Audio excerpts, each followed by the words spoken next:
I'm a senior applied scientist at Twitch, and I've been deploying production machine learning systems for the past 7 years. If I had to start over from zero today, in 2026, I would do almost nothing the way I did it the first time. And honestly, I'd ignore most of the ML career advice out there right now, because a lot of it is from people teaching the path that got them hired in 2019. That path won't work today. I know this since I've coached over 200 people into the field, and I've seen how much things have changed. So I'm gonna walk you through what I'd actually do instead, step by step. And if you've been grinding through a calculus textbook for the past 3 months, this might make you rethink your plan. But of course, I did the exact same thing. I spent months on math before I ever touched a model. I read math books cover to cover, deriving the chain rule by hand, the whole shebang. And it worked, eventually. It took years longer than it needed to, and the weird part is all that rigor didn't actually give me great intuition for why models behave the way they do in practice. I could explain the math behind gradient descent, but when a model was struggling in production, I was still kind of guessing as to why. Now, I'm not saying math doesn't matter. Of course it does. But if someone told you that you need to master calculus before you can do useful machine learning work, they were either doing a PhD or they were just repeating what someone told them. The math you actually need is way less than people make it sound. You need some linear algebra so you understand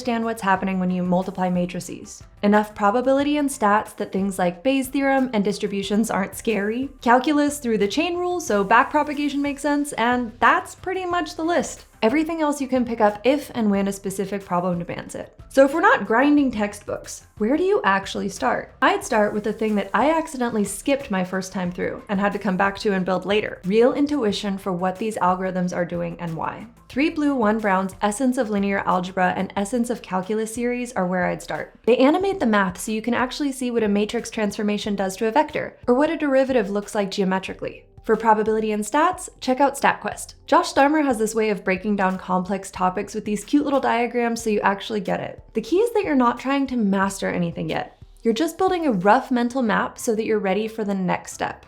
I'd limit this part of your studying to 2 to 4 weeks to avoid the trap of spending months watching videos and feeling like you're making progress when you haven't actually started building anything yet. Once the math feels approachable, you need a high-level overview of traditional machine learning. Things like, what's the difference between classification and regression? What do tree-based models do versus linear models versus neural networks? Again, we're not going for a deep understanding yet, just enough that when someone says random forest, you have a rough picture in your head of what that means. Andring's machine learning specialization is solid for this, and StatQuest also has wonderful videos covering all the main algorithms if you want something free.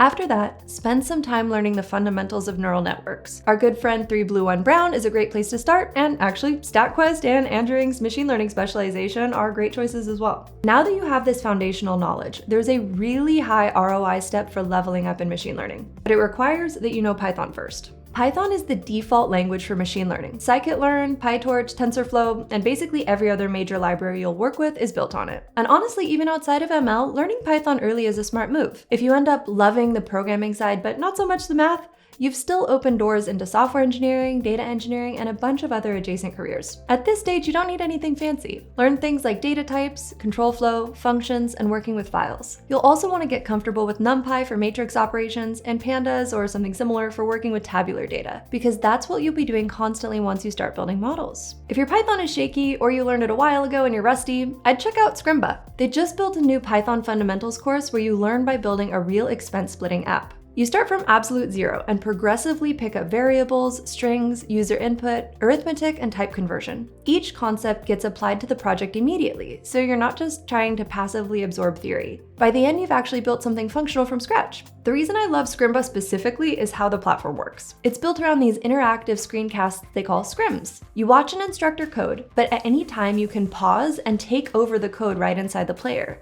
You can edit it, run it, break it, fix it, and keep going through the content. Most coding courses are just videos where you watch someone else type, but this is like pair programming with the teacher. That gap between watching and doing is where people struggle, and Scrimba solves that problem. When you're trying to build real fluency, which is exactly what you're gonna need for what comes next, this makes a huge difference. Check out the link in the description for 20% off a pro subscription whenever you upgrade. Thanks to Scrimba for sponsoring this video. So at this point, you have the math intuition. You know what the main algorithms are at a high level, and you're comfortable in Python. Now comes that high ROI step I mentioned. Most people at this point open up scikit-learn, call fit on a model, and get a result back. Then they think they understood what happened. But if you're anything like I was as a beginner, I didn't really know what was going on. So I tried to learn more by reading textbooks again. This more or less worked, but I felt like I was more memorizing the words in the book versus really understanding. What ultimately helped me get it down was implementing algorithms from scratch in NumPy. I would write out the steps as far as I understood them, the basic math, and then code it out. Things like logistic regression, k-means, and decision trees became so much clearer to me after this process.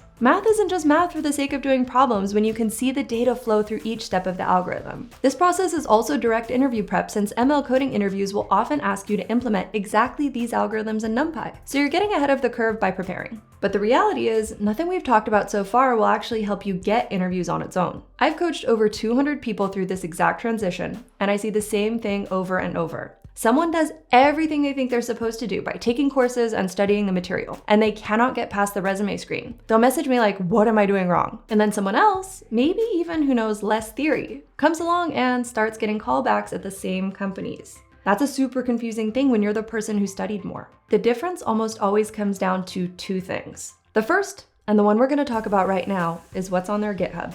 The second one is something I'll get to towards the end of the video, and honestly, it might matter even more, but GitHub first.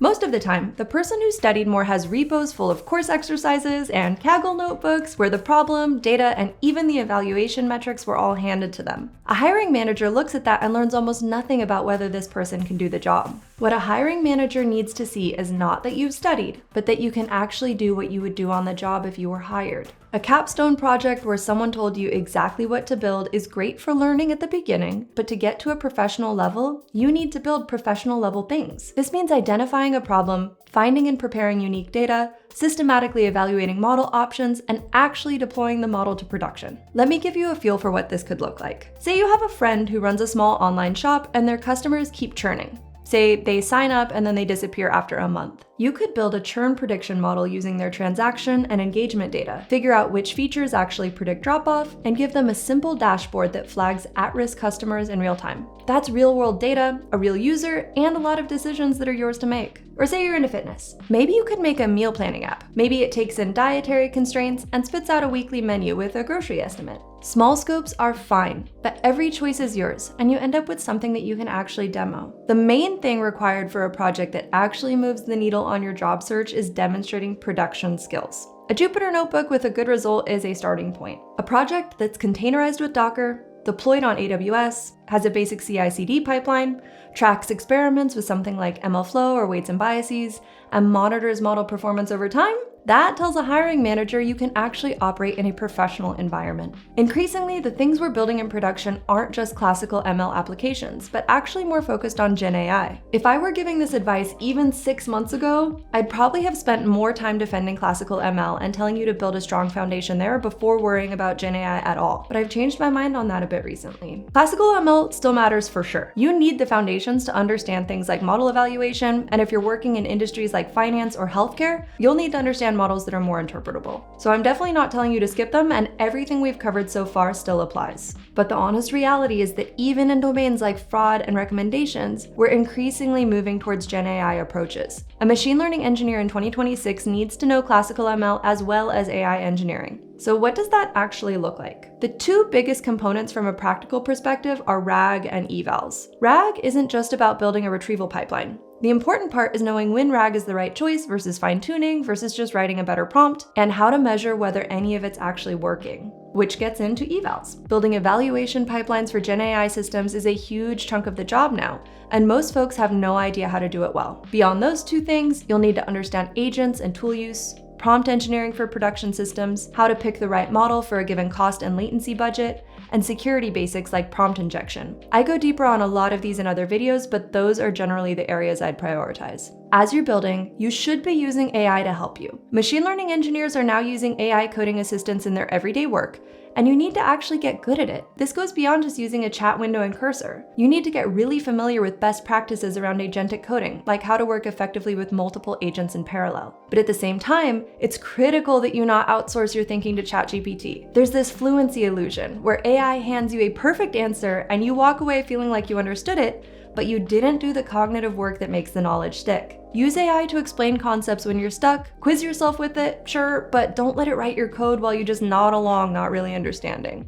And since we're on the topic of coding, I wish I could tell you that data structures and algorithms interviews don't matter for machine learning roles. For some companies, they don't as much these days since they're prioritizing AI-first interviewing. But for a lot of them, especially the bigger ones, you're likely going to get a leak code style round. So that's something to be aware of as you're learning. I have a whole video on how to prep for ML coding interviews specifically if you're curious about that. Now for interviews. Remember I said earlier there were two things that separate people who get callbacks from people who don't. We covered the first one, which is your portfolio.